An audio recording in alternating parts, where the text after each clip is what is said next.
Welcome to Roanoke County Business Partners. On today's show, we are visiting with the Assistant Town Manager of Benton, Pete Peters, who will highlight the economic growth that Benton has seen in 2019 and share the town's plan for future development.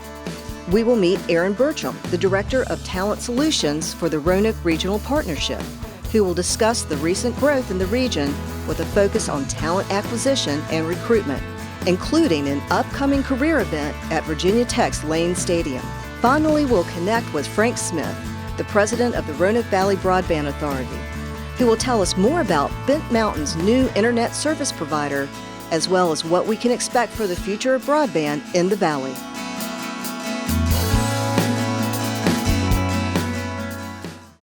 Hi, I'm Amanda Zach with the Roanoke County Economic Development Office, and with me is Pete Peters, the Assistant Town Manager of Town of Benton. Hello, Amanda. Hi, Pete. Thanks for being with us happy today. So the first thing I want to talk about was the Town of Benton downtown is seeing a lot of new development with new storefronts and restaurants coming in. Can you tell us some of those highlights? Well, it kind of all started about 4 years ago with the opening of the new downtown Benton branch library. Roanoke County agreed to build a branch in downtown that really created kind of a centerpiece and started all of the new economic development activities. We've had great success with new businesses opening. We've targeted a couple of critical underutilized properties, and we're starting to see those getting filled. And businesses like Twin Creeks locating to town was certainly a big win for us. McAdoo's coming to the old library location. This created new activity, new traffic to the town, and that benefits everybody from service industries to other retail and commercial space in the town. Wow, that's really great. Another new project that you guys are working on is the Billy Bird Complex, which is slated to open with 84 new apartments, which has been a really great partnership with Roanoke County. Can you tell us a little bit about the history of the building and the decision to revitalize it? Sure. I actually went to that school in middle school, so I got some personal involvement in that space, but I believe it closed in 1988. And so it was used at a couple auxiliary uses for a number of years by Roanoke County school system, and then eventually closed for good, and Roanoke County assumed ownership of that. And it was really as the success of Rolling Cook being redeveloped to apartments that made that project a possibility, and Roanoke County's involvement to provide that property for sale and to incentivize the project through tax credits and really encourage that property to be reutilized. So it's been a wonderful partnership with the county to make that project a reality.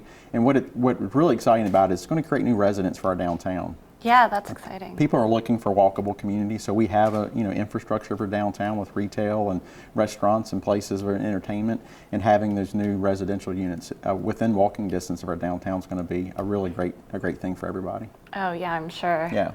I've also heard a lot of buzz about the Gish Mill renovation. Can you tell us a little bit about the project and how the town of Benton plans to preserve the historical significance? Well, yeah, the Gish Mill property actually is a founding structure of the town. It dates back to around 1800s when it was built by the Gish brothers. And for over 100 years, the area was known as Gish's Mill before the town was incorporated as Benton. But it's been a centerpiece of commerce for the town for well over 200 years.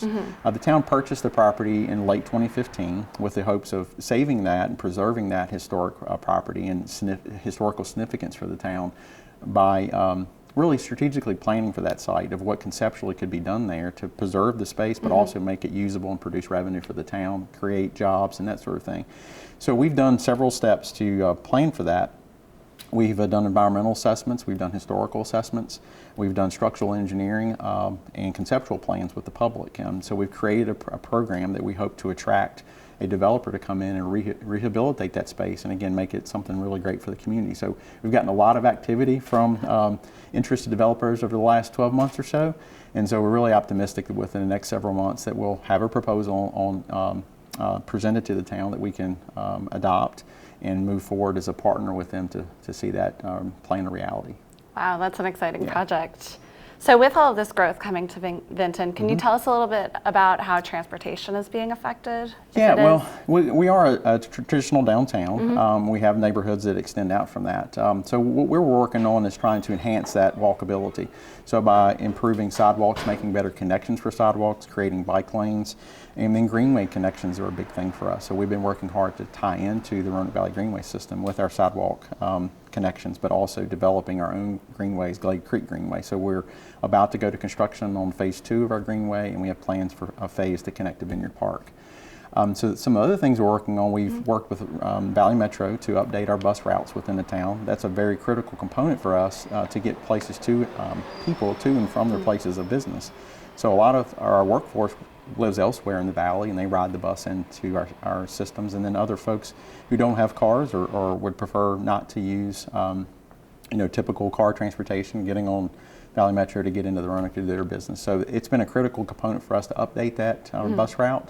And what's nice about the updates is it's a reciprocal route now in Benton. So you can actually ride within Benton to and from different places the government center here, the library, and places to shop. And so you can ride the bus back and forth and not really have to ever leave the town. That's awesome. And then the bike share, that's a program Ride Solutions sponsors, and we adopted that program last year and put a station in town, and we actually just moved it this week, and it is now located at the Benton Branch Library. Oh, okay, cool. So it sounds like you guys have your hands full and you're keeping busy with projects. Very much so. Are there any other projects that you could tell us about, or anything we can expect in the future of Benton? Yeah, there's several new projects that we're working on. We have received several grants to one to develop a housing rehabilitation program. So we have some older housing stock in our downtown that was built at around World War II and that era, and so it could use some attention. And so we've got a program that we're trying to develop to encourage homeowners create a pool of funds that they can improve those properties. We're also working on a brownfields assessment grant we got from the EPA. That's a $300,000 grant that will be identifying and assessing environmentally challenged properties in hopes that we can market those properties and remove any obstacles that would keep those from being redeveloped. So those are two major projects that we're going to work on next year. We have a number of transportation enhancement projects as well that'll be taking shape. Wow, that all sounds really interesting. Well, thank you so much for being here with me today. I really appreciate your time. Absolutely. Thanks for having me. Yeah, thank you so much. Thanks.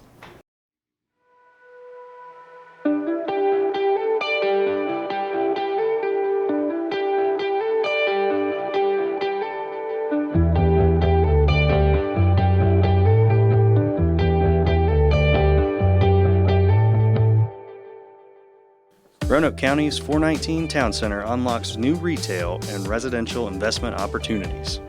In-depth retail market analysis found opportunities for as much as 150,000 square feet of new retail and entertainment space. This is due to the fact that the surrounding community enjoys high incomes and a low cost of living, which means they have more disposable income. Couple this with one of the highest traffic counts in the region and a metropolitan statistical area of 318,582 people, and you have the formula for fantastic retail and entertainment investment opportunities. In addition, a comprehensive analysis of the area's residential market found a strong demand for rental housing in which the 419 Town Center area could absorb up to 1,000 units per year over the next 5 years. Interested developers, investors, and business owners can call Roanoke County Economic Development at 540-772-2069 with questions and details on the market study.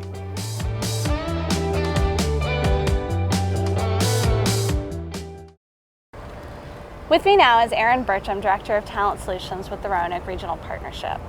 Thank you so much for being here with me, Erin. Thank you for having me. Can you tell me more about the projects that your program does? Yes, so through the Roanoke Regional Partnership, I'm the Director of Talent Solutions, and we're focused on bringing new professionals to town and keeping the professionals that we have here engaged and showing advancement opportunities here in the region. And so what are some projects that you're currently working on? So this fall we'll be focused on college recruitment, building our brand as a region, as a great place to work on college campuses, and bringing students into our region to see what we have to offer. So one example is we'll be doing a large career event at Virginia Tech in October. It'll be October 2nd. It'll be in the football stadium and Lane Stadium, and we'll do a South End Zone takeover. Cool. And this event will be designed to connect employers to students and to connect employers to faculty. So helping our regional businesses be more connected on campuses is one of our main goals. And so through this event, they'll learn about opportunities in the region to intern, to work, where to play. So through our Roanoke Outside brand, we'll be bringing kayaks and showing the outdoor culture here. That's really important to us. Cool. And so where can potential job recruits sign up for this? Do they need tickets? Yeah, so our regional employers can work through the partnership to sign up. We have our website, gettoknownoke.com, where they can learn more. Can you tell us more about any other endeavors you're working on? I heard you guys have a really cool new internship portal coming out. This month we just launched our new internship portal to expand out our talent website as a tool for employers in the region to connect with students. We want to show students on our regional campuses and beyond that Roanoke is a great place to do their experiential learning. So they could do internships, co-ops, fellowships, job shadowing. There's lots of different opportunities in the region that students can participate, residencies and healthcare. So showing students what the companies do, why they would want to work for those types of companies in the future. And we have one place to drive the traffic to and show all the opportunities to really show how robust our business community is. That's great. And so what are the benefits that you guys see from all of these projects that you're working on? So we're working hard to build the brand of the Roanoke region as a destination to work at a very early age in professionals' careers. So as they're in undergrad programs and graduate programs, showing that there is opportunity here to work and that there's opportunities for advancement. So we're working with students as young as freshmen all the way through mid-career professionals. So we want to make sure the portal is one example of a tool to get students engaged at an early age. Wow. Well, thank you so much for being here with me. Yeah, thank you. I really appreciate it.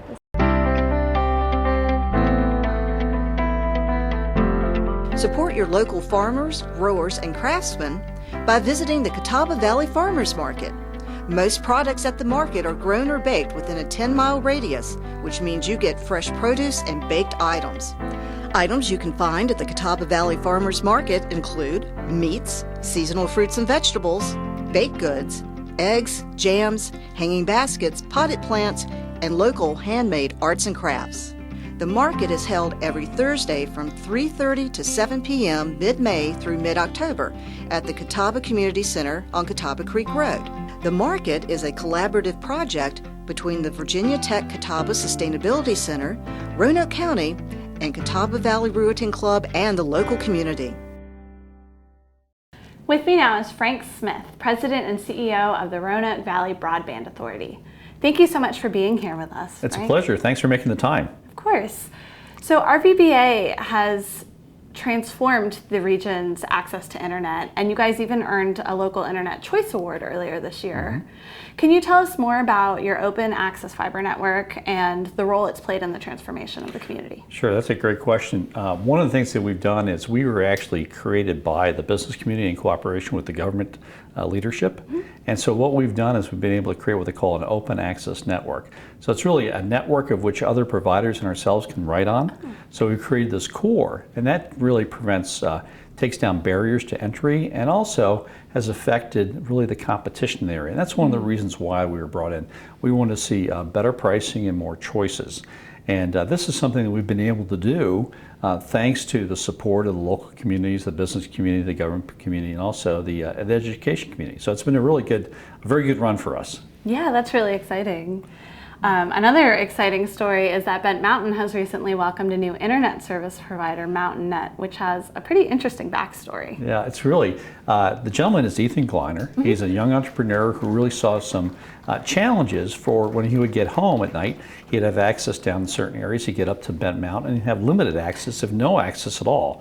So what he decided to do was basically take the bull by the horns and say, look, I'm going to do this. It basically bootstrapped him up and started the process where he actually wanted to build his own network. And one of the things that was nice is he reached out to us and we talked to him and he said, look, we've built a network that you can actually write on. You don't have to build a separate infrastructure of the highway. You can help us and work with you to get an on-ramp onto our network. And that's exactly what we did. So now what he's done is he's built a network up on Bent Mountain. He's serving more communities, he's growing, and he's helping really serve the underserved. That's really interesting. Yeah. How has that affected that community? Well, I think, first of all, people who live up there, that's a beautiful area, great quality of life, very desirable. But the challenge is if you want to live there, you've got to be able to have access to a reasonably price, but also good speeds as far as internet's concerned. So if you're a remote worker up there, you've got to be able to access the internet, because you can't live up there. So what he's done is help the people that are there, the folks who want to come there, and been able to give them proper access, which means he's really increasing the quality of life and their ability to basically provide for themselves, which is great. Yeah, that is such a great story. Yeah. Can you tell us about any other projects that our VBA is currently working on? Sure, we actually have several that we're working on. We're looking, right now we're up to 90 miles in the ground, which is extensive. We started with 50 miles, which were completed back in May of 2016, and then we built another 25 plus 30 miles in the county, and the ribbon cutting was over at the South County Library, which we love personally, because we love the library, but it's a really nice facility. And we've added right now between 25 to 30 miles, and that was completed. The ribbon cutting was October 18th on 2017 at the South County Library. So now we've extended the network as part of that. We have business and education customers and government customers using our network. We've been able to increase speeds, but also, which has been interesting, especially for the county, but also for everybody, is we've seen pricing has come down 15, 20, 25% before we built the network. Now the network is in place, and when we expand it, we typically see 30% decreases on the business enterprise side. So now do they not only have choice, but we have faster speeds, and it's more economical as far as getting those services. But the other thing too, which is good, is that specifically other providers are able to come on and get onto our network and be able to use this as that open access network. Yeah. Wow, that's really great for the community. Yeah. Do you have any trajectories to share about the future of broadband in Roanoke County? Yeah, I think part of the things we look forward is we take a look at expanding the network. Right now there's the CRT, the Center for Research and Technology. We currently come by there and go into, we have access to the park there as far as our fiber, and we've now extended it within the county, taking it down past the regional jail and into the Spring Hollow water facility. So we're added several new miles of fiber for the county to be able to take advantage of, and that project is about to be completed. And then we also have a series of other things as far as innovative projects that will I would say, scenes of coming attraction will be available soon. Oh, that's really exciting. Okay. Well, thank you so much for being here with me, Frank. I really appreciate all the insight. Oh, it was a real pleasure. Thank you. Thank you. Right.